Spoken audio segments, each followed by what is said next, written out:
Kendall, you played with the Gorillas for how long? How many I years? was there 5 years. I redshirted, so I was there 87 through 91. Um, and currently, you are one of your many tasks. You're the sideline reporter for the Chiefs radio network. I am correct. Yes, that is one thing, along with in the advancement department here at PSU. Okay. Well, obviously, you had the opportunity to know Al Right. quite a bit through football. What are some of the things that stick out from your memories of Al? Al was on the surface sometimes. When you first got to know him, he could seem kind of hard. It could be somewhat intimidating, even, and I say that fondly. But when you got to know him and see who he was and what he was about, he just had a big heart. He just believed in helping the guys, and really it wasn't just about helping them physically, but he helped people mentally, as far as teaching guys coming to college to grow up and do some things. He just was very loyal.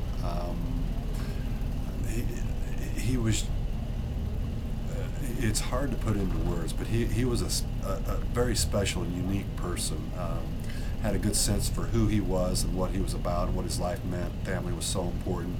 That was obvious in how he was around his family and with Virginia. And he had times that he could have left PSU and went on to what some might consider bigger and better things, but that's not what he was about.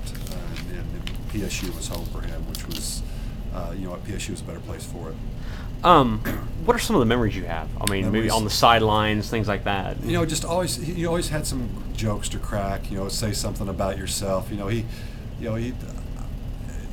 make jokes. That's the nature of I think football players, athletes in general, is just to kind of crack on each other, and so he joined right in, and he just always messing with people. I can remember being on bus trips. Actually, when Coach Fran was here, we'd go on bus trips, and just like a lot of coaches, you want it kind of quiet, and you're moving along, and Al just took great pleasure in making us laugh and doing some silly things, and then Coach turned around trying to figure out what's going on, and he's just kind of looking forward like nothing's happening, and just things like that. He just I wrote in it today when I went by there to see the family in the book, but I can remember one time I came here as a freshman, and I was about 225 pounds, and my first semester lifted hard, but I ate even harder and gained about 30 pounds weight. And I didn't know what stretch marks were. I'd never seen them, and my legs got some stretch marks on them. And I was a little bit concerned. I was a pretty timid person when I came here, very different than I am today, I hope at least. And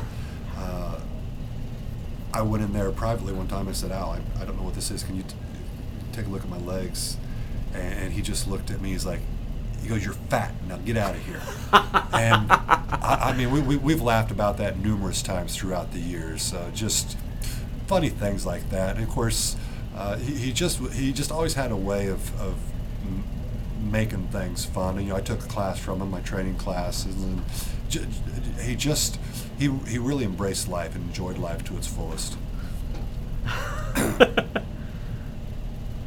You take offense when he called you fat? I did not, because I was.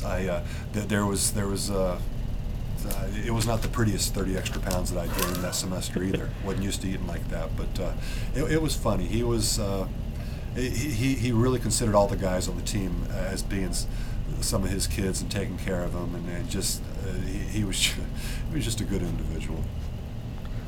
What was his benefit to the sidelines?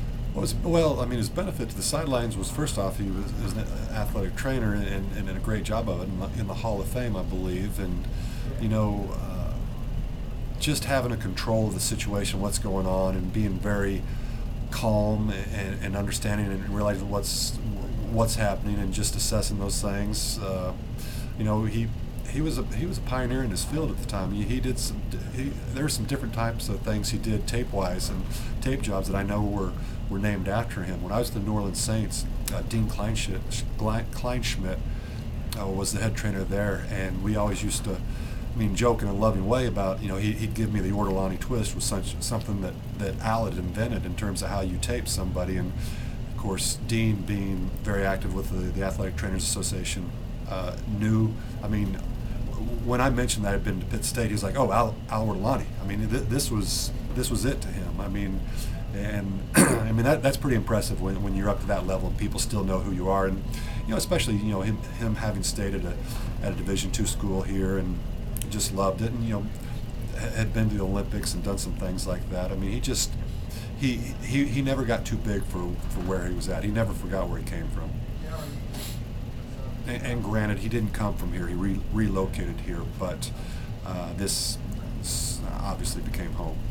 Now, Al had his own football career that was cut short.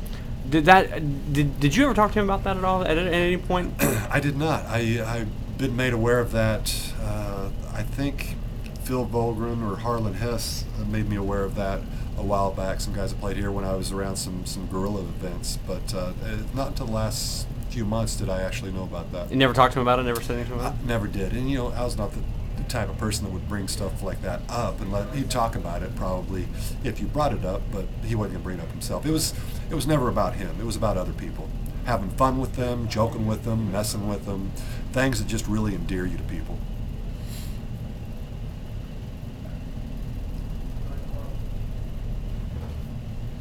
I can, looking back in the stories, one time I remember specifically when we're on a long trip, and I mean, like, as I said, he tried to make us laugh sometimes and just kind of loosen up a little bit. I turn around, and Al has put a couple straws in his nose and is acting like a walrus. And this is not embarrassing to him. I mean, he just did silly things like that, had a good time, and then just like that, they're gone. And I'm laughing up a storm, along with about 15 other guys on the team. And coaches are looking around wondering what's happening. And again, he's looking around like he's reading a book or doing something else. And we're not about to say anything. And just silly things like that. Did Fran ever have an issue with any of that? I mean, did Fran ever catch on? I think Fran knew. I think Fran, given the chance, I've heard that Fran had asked him to go along with him some different places. And he declined. So, Fran knew what he was about, and that's when you talk about the sideline. Fran knew that he was about more than just the medical side of things. It was really, he helped develop an attitude as well. As about, if people are injured, you take care of it. But if you're hurt, you play. I mean, you play hurt. You don't play if you're injured, and just developing that mentality, I think. Okay. That's all the questions I have. Anything else you want to add at all? No,